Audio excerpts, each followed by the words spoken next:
A True Martial World, Bab 72, Judul, Puncak Kehidupan Zhao Tiezu. Pertandingan di padang gurun yang luas memang tidak memiliki banyak aturan. Cara kerjanya sederhana. Seseorang akan tetap di atas panggung dan dia akan diserang oleh orang lain dalam mode duel. Siapapun yang memiliki kemampuan, bisa naik. Akhirnya ketika tidak ada yang naik ke atas panggung, maka orang yang berdiri di arena akan memenangkan tempat. Dia kemudian akan bisa mengambil papan kayu yang melambangkan kemenangannya. Sistem seperti itu mungkin terdengar kacau, di mana itu mungkin bagi dua kultivator yang sama untuk terlibat dalam pertandingan brutal, atau dengan tag teaming, menyebabkan kultivator yang menimbun panggung kehabisan energi.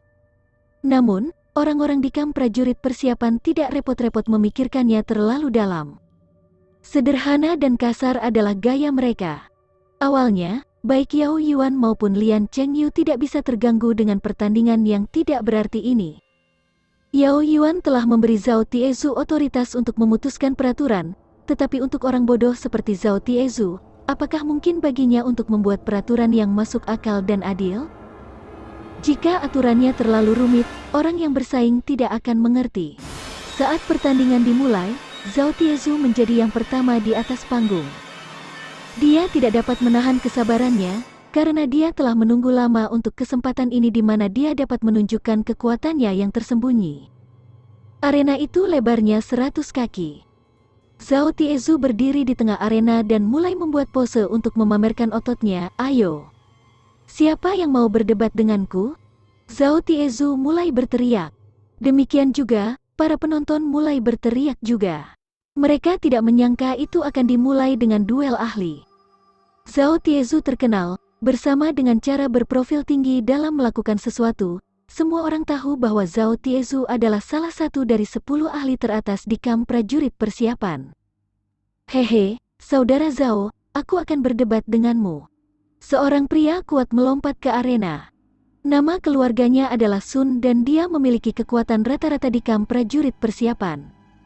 Dia bukan lawan Zhao Tiezu, tapi dia berhubungan baik dengan Zhao Tiezu. Dia adalah seorang teman yang bisa berbagi daging dengan Zhao Tiezu pada perburuan yang sesekali berhasil. Dia tahu bahwa Zhao Tiezu ingin berparade sendiri, jadi dia naik ke panggung untuk melengkapinya. Orang-orang di kamp prajurit persiapan telah berlatih bersama untuk waktu yang lama, jadi mereka semua tahu posisi satu sama lain. Mereka tahu bahwa Sun tahu dia tidak akan berada di 9 tempat teratas, jadi dia mungkin juga memberi bantuan kepada Zhao Tiezu. Haha, bagus, kakak Sun, ayolah. Sun dan Zhao Tiezu sama-sama memiliki sikap agresif.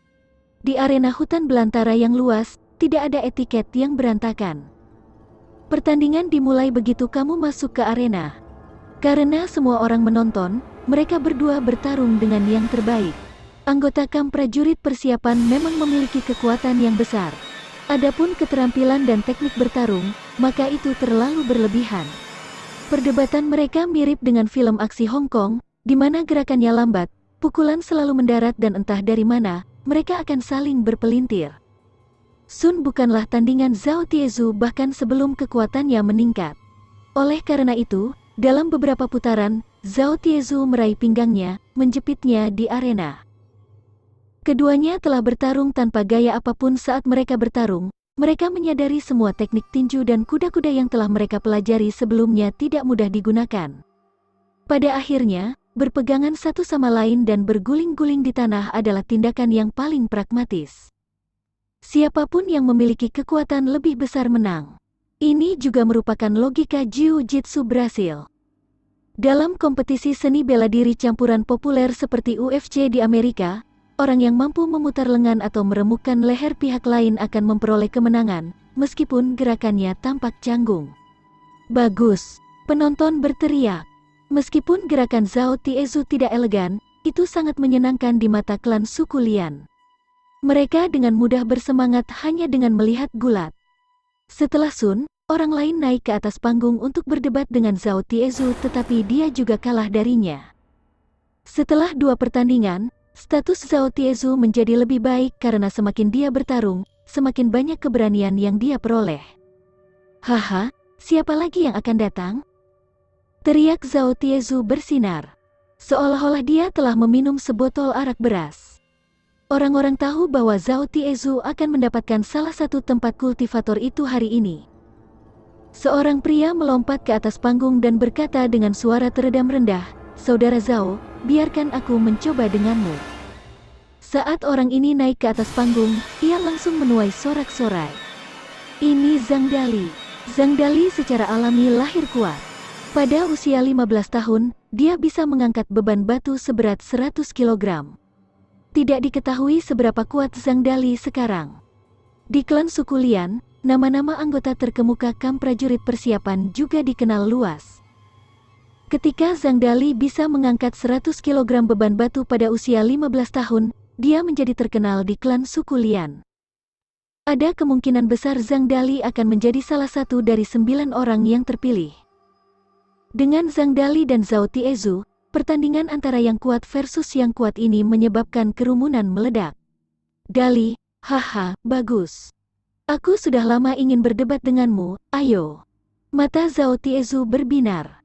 Setahun yang lalu, dia sedikit lebih lemah dari Zhang Dali, tetapi tahun ini dia mengalami perubahan substansial dalam kekuatannya. Dia sangat ingin menemukan lawan yang kuat untuk menguji kekuatannya. Zhang Dali melompat ke atas panggung dan dipisahkan dari Zhao Tiezu sejauh 30 kaki. Tanpa etiket apapun, mereka bergegas ke arah satu sama lain dengan raungan. Kedua pria itu gagah, jadi seolah-olah dua lembu jantan saling menyerang. Bang! Zhao Tiezu dan Zhang Dali bertabrakan satu sama lain tanpa tampilan yang mencolok. Orang bisa mendengar suara daging dan tulang bertabrakan, membuat mereka takut. Tabrakan seperti itu jika diarahkan ke tubuh mereka akan mematahkan tulang mereka.